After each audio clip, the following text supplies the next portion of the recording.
سعودی عرب میں ذی الحج کا چاند دیکھنے کے لیے اجلاس آج ہوگا۔ سعودی ماہر فلکیات کے مطابق آج چاند نظر آنے کا امکان ہے۔ ابوظہبی میں چاند دوربین کے ذریعے دیکھا جا سکے گا۔ عمان، فلسطین کے شہر القدس اور قاہرہ میں چاند آنکھ سے دیکھنا ممکن ہوگا۔ مرکزی رؤیت ہلال کمیٹی کا اجلاس بھی آج اسلام آباد میں ہوگا۔ چیئرمین مولانا سید محمد عبدالخبیر آزاد اجلاس کی صدارت کریں گے۔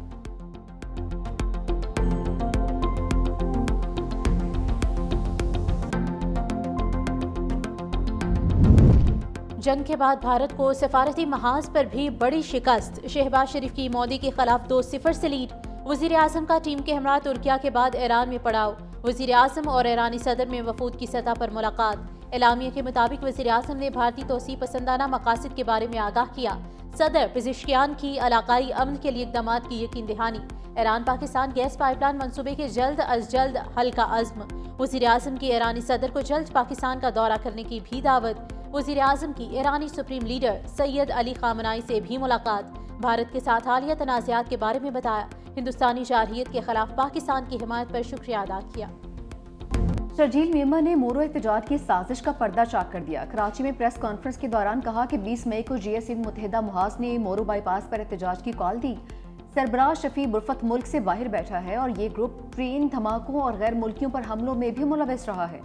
احتجاج میں مظاہرین کے ساتھ ڈنڈا بردار اور شرپسند افراد بھی شامل تھے۔ مظاہرے میں شریک غیر مقامی افراد کے پاس جدید اسلحہ بھی موجود تھا۔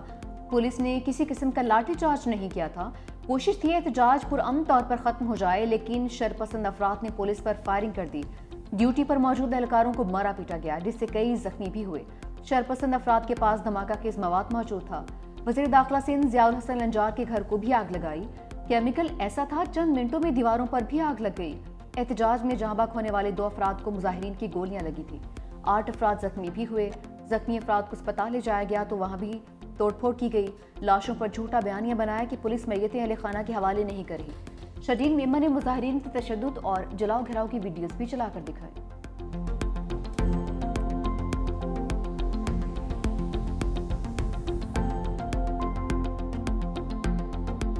خوزدار اسکول بس حملے میں ملوث دہشت گرد گرفت میں آ گیا۔ فتنہ الہندوستان بی ایل اے کا تخریب کار کراچی سے گرفتار۔ سی ٹی ڈی اور حساس اداروں نے زکریا اسماعیل عرف ذوالفقار کو ہزارہ گوٹ سے حراست میں لیا۔ سیٹلائٹ فون، پستول، جعلی افغان شناختی کارڈ اور نقدی برآمد۔ دہشت گرد براہ راست بھارتی ہینڈلر سے رابطے میں تھا۔ خوزدار دھماکے سے 29 منٹ پہلے بی ایل اے کے فیلڈ کمانڈر حامد داؤد سے رابطہ کیا۔ اسکول بس دھماکے سے چند گھنٹے قبل بھارتی نمبر پر 3 منٹ 41 سیکنڈ طویل کال کی۔ گرفتار دہشت گرد نے 2023 میں محمد رزاق ولد عبداللہ کے نام سے بھارتی ویزا حاصل کیا۔ دبئی سے دہلی پہنچا، جہاں را کے بلوچستان ڈیسک نے آئی ای ڈی فیوزنگ کورس کرایا۔ مودی کی دریائے سندھ کا پانی ہڑپ کرنے کی نئی سازش۔ لداخ میں 10 متنازع میگا ہائیڈرو پاور پروجیکٹس بنانے کا اعلان۔ پاکستان کے معروف آبی ماہر ارشاد ایچ عباسی نے بھارت کے اسکینڈل کو بے نقاب کر دیا۔ اقوام متحدہ کے سیکرٹری جنرل انتونیو گوتریس کو بھی خط لکھا۔ بھارتی منصوبے سنتاس معاہدے کی کھلم کھلا خلاف ورزی ہیں۔ بھارتی منصوبے سے پاکستان میں پانی کے بہاؤ کو روکنے اور کم کرنے کے حوالے سے سنگین خدشات بھی پیدا ہو گئے۔ سینیٹر شیر رحمان کا بھارت کے ماسٹر پلان پر شدید رد عمل۔ کہا پاکستان اپنے آبی حقوق پر کوئی سمجھوتا نہیں کرے گا۔ بھارت کا دریائے سندھ کا پانی روکنا سنتاس معاہدے کی خلاف ورزی اور عالمی قوانین کی پامالی ہے۔ اپنی دریاؤں کے تحفظ کے لیے ہر حد تک جائیں گے۔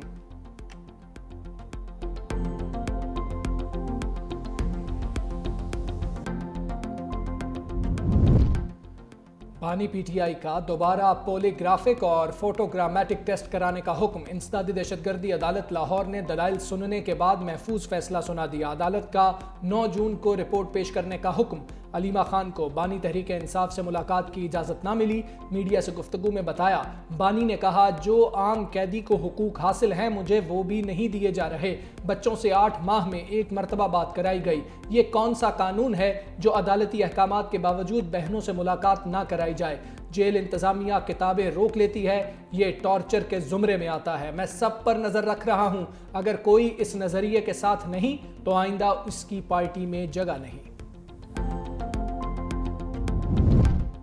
بیرسٹر گوہر بانی پی ٹی آئی کی عید سے پہلے رہائی کے لیے پر امید۔ کہا ہم بانی پی ٹی آئی کی رہائی کے لیے ہر ممکن کوشش کر رہے ہیں۔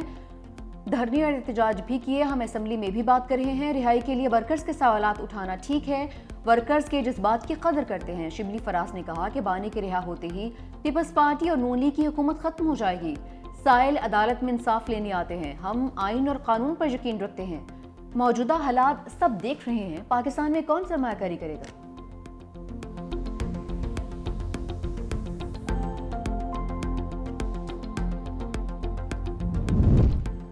زیادہ سختی نہ کریں، ساس بھی کبھی بہو تھی. جسٹس ہاشم کاکڑ کے دلچسپ ریمارکس. 9 مئی جنا ہاؤس حملہ کیس کے ملزم کی ضمانت منظور. استفسار کیا کہ 2 لوگ ایک ہی پولیس والے کو زخمی کیسے کر سکتے ہیں؟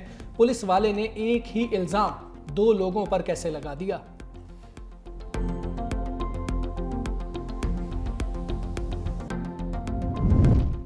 سنی اتحاد کونسل مخصوص سیٹوں کی حقدار نہیں. جسٹس جمال خان مندوخیل کے ریمارکس. سپریم کورٹ کے آئینی بینچ میں مخصوص سیٹوں کے کیس کی سماعت. جسٹس مسرت ہلالی نے استفسار کیا کہ کیا سنی اتحاد کونسل نے الیکشن میں حصہ لیا یا سنی اتحاد کونسل پارلیمنٹ کا حصہ تھی؟ آزاد ارکان اس جماعت کو جوائن کرتے ہیں جو پارلیمنٹ میں موجود ہو. وکیل مخدوم علی خان نے دلائل دیے کہ سنی اتحاد کونسل نے عام الیکشن لڑا ہی نہیں ہے. جسٹس مسرت ہلالی نے کہا آزاد ارکان نے جیتی ہوئی پارٹی میں شامل ہونا تھا. جسٹس محمد علی مزہ نے کہا کہ عدالت نے الیکشن کمیشن کی نوٹیفیکیشن کو کالعدم قرار دیا تھا. مزید سماعت آج ہوگی.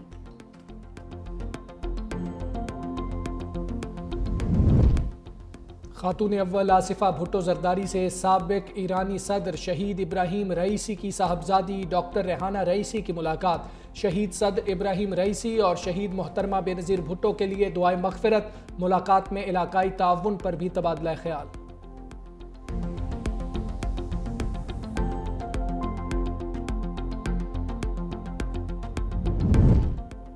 وزیر اعلیٰ سندھ سید مراد علی شاہ سے وفاقی وزیر عبدالعلیم خان کی وفد کے ہمراہ ملاقات. M6 حیدرآباد سکھر موٹر وے، نیشنل ہائی وے، لیاری ایکسپریس وے اور M10 نیو کراچی حیدرآباد منصوبے پر تفصیلی مشاورت. وزیر اعلیٰ مراد علی شاہ نے کہا کہ کراچی پورٹ کو موٹر وے سے منسلک کرنے کے لیے M6 کی فوری تکمیل ضروری ہے. وفاقی وزیر نے کہا کہ منصوبے کو 5 حصوں میں تقسیم کر کے 3 سیکشنز کی فنڈنگ مکمل کر لی. باقی حصوں کے لیے فنڈنگ کے حصول پر کام جاری ہے. حافظ نعیم کا 28 مئی یوم تکبیر کو یوم ڈاکٹر قدیر کے طور پر منانے کا اعلان. کہا محسن پاکستان کو یاد رکھیں گے. وہ قوم کے ماتھے کا جھومر ہیں. قوم نے بھارت سے جنگ کے دوران اتحاد دکھایا. ہم پروقار بن کر ابھرے. ہمارے ملک کو بے شمار چیلنجز کا سامنا ہے.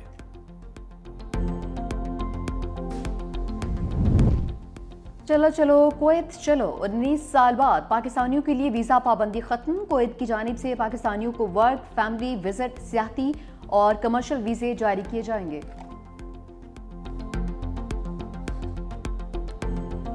ملک بھر میں آندھی اور بارشوں کا ایک اور الرٹ. 27 سے 31 مئی تک بیشتر اضلاع میں آندھی، گرد آلود ہوائیں اور بارش کی پیشگوئی.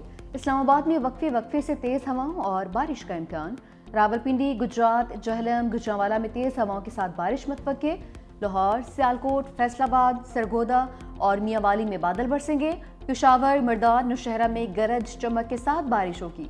کوئٹہ، یوب، بارکھان، خوزدار میں آندھی کے ساتھ بارش ہوگی.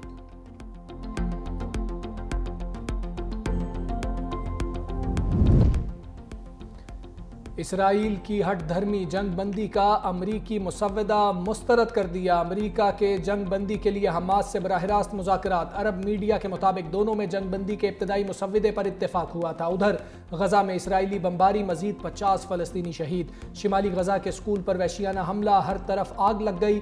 معصوم فلسطینی بچی آگ کے بلند شعلوں سے نکلنے کی کوشش کرتی رہی. دلخراش مناظر نے ہر آنکھ اشکبار کر دی.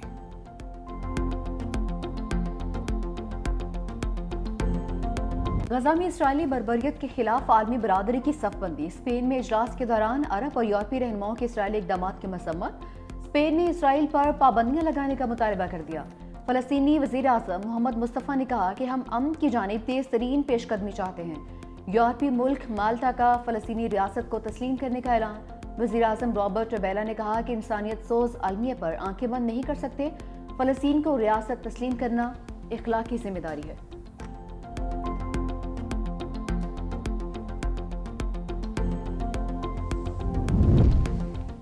یوکرین پر روسی حملہ، امریکی صدر ٹرمپ سیخ پا، ڈونلڈ ٹرمپ نے پیوٹن کو پاگل قرار دے دیا، بولے میرا پیوٹن کے ساتھ ایک اچھا تعلق رہا ہے لیکن نہ جانے اسے کیا ہو گیا ہے، وہ پاگل ہو چکا ہے، وہ مسلسل لوگوں کو قتل کر رہا ہے، میں پہلے ہی کہہ چکا ہوں کہ روس صرف ایک ٹکڑے پر نہیں پورے یوکرین پر قبضہ چاہتا ہے۔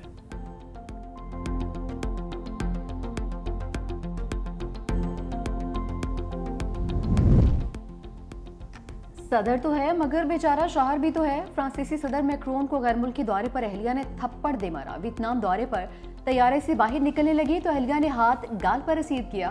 طیارے سے نکلتے ہوئے اہلیہ نے میکرون کو ان کا ہاتھ بھی نہیں تھاما۔ فرانسیسی صدر میکرون کی وضاحتیں، کہا اہلیہ کے ساتھ ہلکے پھلکے انداز میں مذاق کر رہا تھا، ہم جھگڑ نہیں رہے تھے۔ میڈیا نے واقعے کو آفت بنا کر پیش کیا۔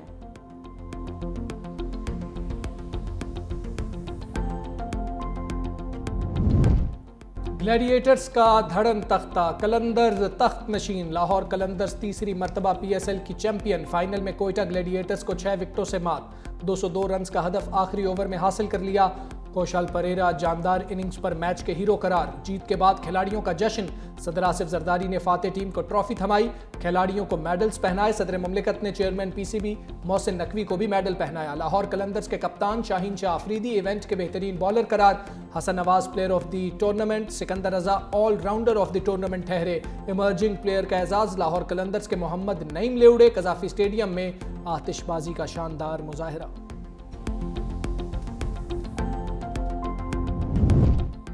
پی ایس ایل 10 کی ٹیم آف دی ٹورنامنٹ کا اعلان، شاہین آفریدی ٹیم کے کپتان مقرر، سکندر رضا فخر زمان بھی ٹیم میں جگہ بنانے میں کامیاب، کوئٹہ گلیڈیٹرز کے حسن نواز، ابرار احمد اور فہیم اشرف بھی شامل، کراچی کنگز کے ڈیوڈ وارنر، جیمز ونس اور حسن علی بھی ٹیم کا حصہ، اسلام آباد یونائیٹڈ کے صاحبزادہ فرحان اور پشاور زلمی کے فاسٹ بولر علی رضا بھی ٹیم کا حصہ، کراچی کنگز کے خوش دل شاہ 12ویں کھلاڑی کے طور پر ٹیم میں شامل۔